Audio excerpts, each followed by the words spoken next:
আমার নবীর বেটি সৈয়দা ফাতেমাতুজ জাহরা 3 দিন ইফতার করেছে শুধু পানি দিয়ে। কোরআন সূরা দাহর আয়াত নম্বর 7-8, وَيُطْعِمُونَ الطَّعَامَ عَلَى حُبِّهِ مِسْكِينًا وَيَتِيمًا وَأَسِيرًا إِنَّمَا نُطْعِمُكُمْ لِوَجْهِ اللَّهِ لَا نُرِيدُ مِنكُمْ جَزَاءً وَلَا شُكُورًا। ও মা বোন, আমার মাইকের আওয়াজ যদি শুনে থাকেন, পৃথিবীতে আপনি অত গরিব হতে পারবেন না, চেষ্টা করলেও পারবেন না, যত গরিব ইচ্ছে করে ফাতেমা হয়েছে। কোন নারী বর্তমান পৃথিবীতে কোন নারী চেষ্টা করলেও এত গরিব হইতে পারবে না যতটুকু গরিব ফাতেমাতুজ জাহরা রাদিয়াল্লাহু তাআলা আনহা ইচ্ছে করে নিজের উপরে ইচ্ছে করে নিয়েছেন গরিবী। যাতে কোন গরিব নারী ঘরে খাবার নাই, স্বামীর ইনকাম নাই, উপোস, সে যেন উদাহরণ দেওয়ার সময় পাশের বাসার কি করছে, অমুকের বিবি কি খাচ্ছে, তমুকের জামাই কি আনছে, এটা না দেখে গোটা জগৎ যার জন্য আল্লাহ বানিয়েছেন সেই নবীর বেটির দিকে যেন তাকায়। সেজন্য আপনি যখন মনে মনে ভাববেন যে আয় কি গরিব, আর নবীর বেটি তো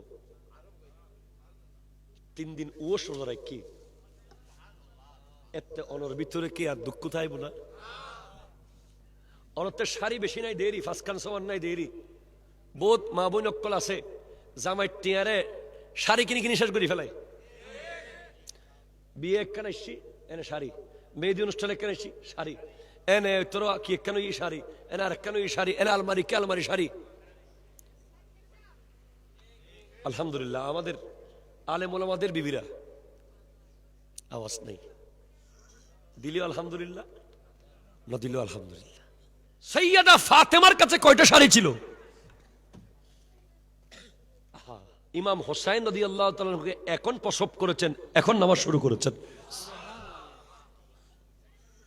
উনি এমন নারী যিনি সিজদায় গেলে তাহাজ্জুদের নামাজে ফজর হয়ে যেত, আল্লাহকে কেঁদে কেঁদে বলতেন, আল্লাহ একটা লম্বা রাত দিতা, আমি একটু মন ভরে সিজদা করতাম।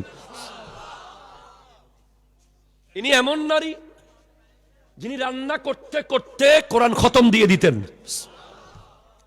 তিনি এমন নারী যিনি নিজের গোসল নিজে করে ফেলেছেন ইন্তেকালের আগে।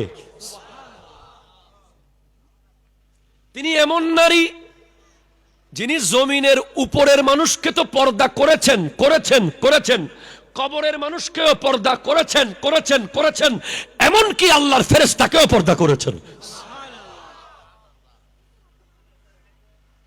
যখন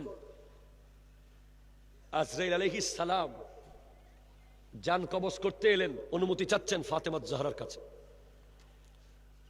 উনি তাড়াতাড়ি জানামাজে গিয়ে বলে, আল্লাহ আমার এই পর্দা পৃথিবীতে আমি কঠিন পর্দা করে নিজেকে সামনে রেখেছি আজীবন। আল্লাহ আপনি আমাকে আপনার ফেরেশতা আজরাইলকে দিয়ে জান কবজ করেন না। উনি যদিও ফেরেশতা, এরপরে আমি লজ্জা পাচ্ছি। আল্লাহ আপনি আপনার কুদরতের ব্যবস্থাপনায় আমার জানটা কবজ করেন। উনি এমন নারী যার বিয়ে হয়েছে রু জগতে একবার, জমিনে একবার। তাফসীর রুহুল বয়ানের মধ্যে আছে, রু জগতে ফাতেমাতুজ জাহরার বিয়ের উকিল স্বয়ং আল্লাহ। খুতবা পড়েছেন জিবরিল আলাইহিস সালাম, সাক্ষী মিকাইল আর ইসরাফিল আলাইহিস সালাম। আমরা বিয়ের পরে খেজুর ছিটাই দিই না? মা ফাতেমার বিয়ের খানা ছিল শাজারায়ে তওবা, জান্নাতের একটা গাছ। ওটাকে আল্লাহ অর্ডার দিলেন, তুমি তোমার মণি মুক্তাগুলো ঝাড়ো। হুর গিলমানরা মুক্তা ছিঁড়েছে, কুড়িয়ে কুড়িয়ে নিয়েছে ওনার আকদের দিন। মৌলা আলীর সাথে আকদ হয়েছে। সেই দিন আল্লাহ বলতেছেন, ও ফাতেমা তোমার মোহরনা কি দিব? সৈয়দা ফাতেমা বলে, ইয়া আল্লাহ আমার মোহরনা আজকে নেব না, কখন নিবা? সময় হলে তোমাকে বলে নেব আল্লাহ। যেদিন কিয়ামত কায়েম হয়ে যাবে, নবীগণ এক লাইনে, অলিগণ এক লাইনে, উম্মত এক লাইনে, হঠাৎ দেখবেন মা ফাতেমাতুজ জাহরা রাদিয়াল্লাহু তাআলা আনহা রওনা করবেন পুলসিরাত পার হওয়ার জন্য।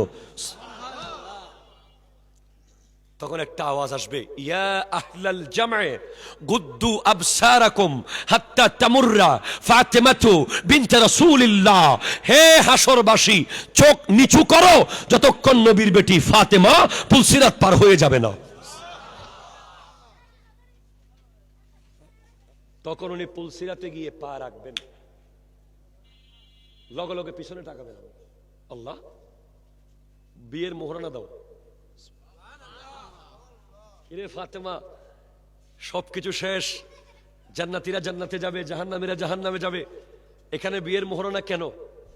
আল্লাহ এই জন্য রেখে দিয়েছিলাম মোহরানা বাকি। কি মোহরানা দেব? আমার বিয়ের মোহরানা হলো আমার আব্বা জান মুহাম্মদুর রাসূলুল্লাহ সাল্লাল্লাহু আলাইহি ওয়াসাল্লামের উম্মতদেরকে তুমি মাফ করে জান্নাতে দিয়ে দাও।